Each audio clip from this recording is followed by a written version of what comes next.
And now to politics. The 2023 governorship candidate of the All Progressives Congress in Rivers State, Tonye Cole, has called for a critical reassessment of Nigeria's presidential system, arguing that it is ill-suited to the country's needs. Speaking during a televised interview, Cole said that many Africans are dissatisfied with the political systems imposed on their nations, which often fail to reflect local realities.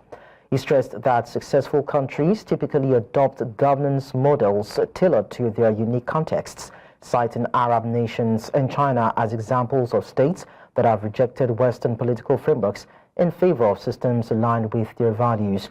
Cole further emphasized that Nigeria should draw inspiration from its own cultural and historical foundations, noting that the country had a functional indigenous political structure before colonization, one that could inform a more suitable system of governance today. Now, to help make sense of this, we're joined by a legal practitioner, Tohwo Oseruvwoja. Thank you so much, Tohwo, for joining us. You're welcome, and good afternoon. Yes, good afternoon to you too. So, is there a constitutional or maybe a legal framework for equitable power rotation or zoning within a presidential system? Let's start from there.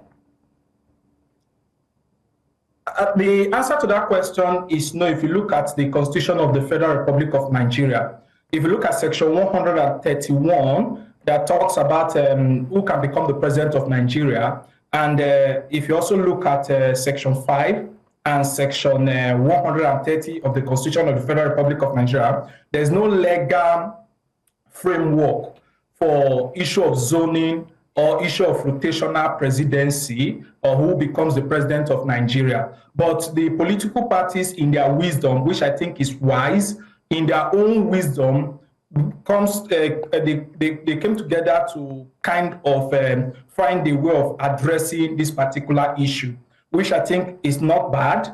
But the provision of the Constitution supersedes such an issue. So it just depends on the way the political party manage and market their candidates that can decide who emerge the president of Nigeria, of the Federal Republic of Nigeria.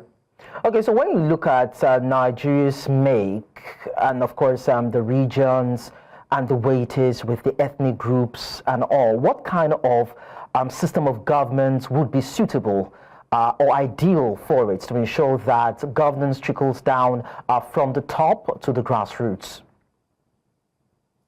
Well, if I draw our attention to some certain issues, because sometimes if histories are not properly understood, the mistake is inevitable. You notice that before our independence, or technically within the independent system, we practice the monarch system of government, which we pay allegiance to the throne, which is the king, the queen of England at that particular point in time. Then when we got our independence in 1960, we also played partial allegiance to the throne, which is like a monarch system, the monarch system of government. Then before we entered into the parliamentary system of government, where that failed, when the parliamentary system of government failed, then we now move into the presidential system of government. But let me take you through the memory lane. You notice that at that time of the parliamentary system of government, we have an element of federalism in place. But after the Civil War, where we were told, or I read, and I also aligned myself with the reasoning, that they believed that the units had more power, that made them, give more advantage to the arise of the Civil War. So Yakubu Gowon then, as the military head of state, ordered to have a weaker unit and a stronger center. That was what altered our kind of federal system of government in a military regime, and that was adopted even in the Second Republic, which is the Second Republic. Then also went further to the Third Republic, which we are in now to this particular point in time. So if you look at it in a holistic way, you ask yourself, what system of government do Nigeria really practice? Our constitution spell it out. We practice the federal system of government and the presidential put together, federal and presidential system of government. Okay. But if you look at it carefully, you'll discover that Nigeria has not put in the spirit of the constitution into play. That is where we have the confusion. So with our diverse nature, I believe the presidential and federal system of government we are practicing now stay the best.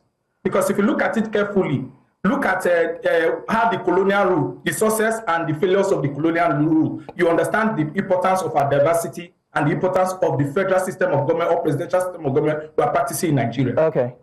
But then, you know, we have a presidential system that concentrates the power at the center. So is it safe to say that this sort of executive dominance actually undermines constitutional interpretation and implementation that actually gives freedom to judicial and legislative processes, and including independence too?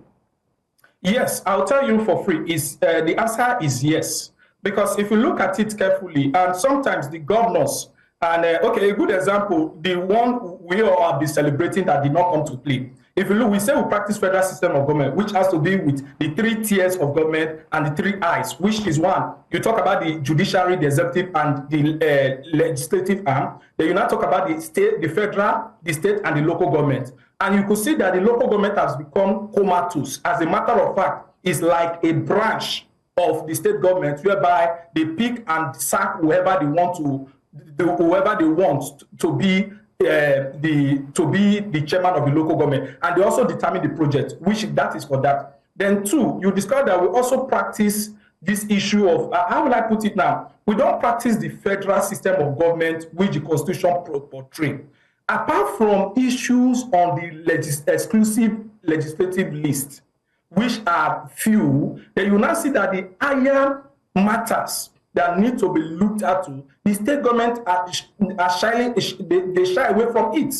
Now, you discover that the state government has metamorphosed into taking responsibilities of local government in Nigeria. So this confusion and crisis is making us trying to understand which system of government is best for Nigeria. But I'll tell you, if we put the spirit and the letter of our constitution into play, you discover that the federal system of government or the presidential system of government we're practicing now is the best. So it's just issue of our attitude towards laid down laws and regulation that governs this system of government. All right, and the other side of this discussion has to do with a system that actually has an immunity structure for executive office holders in Nigeria. Does that not also contribute to systemic inefficiencies and, of course, corruption?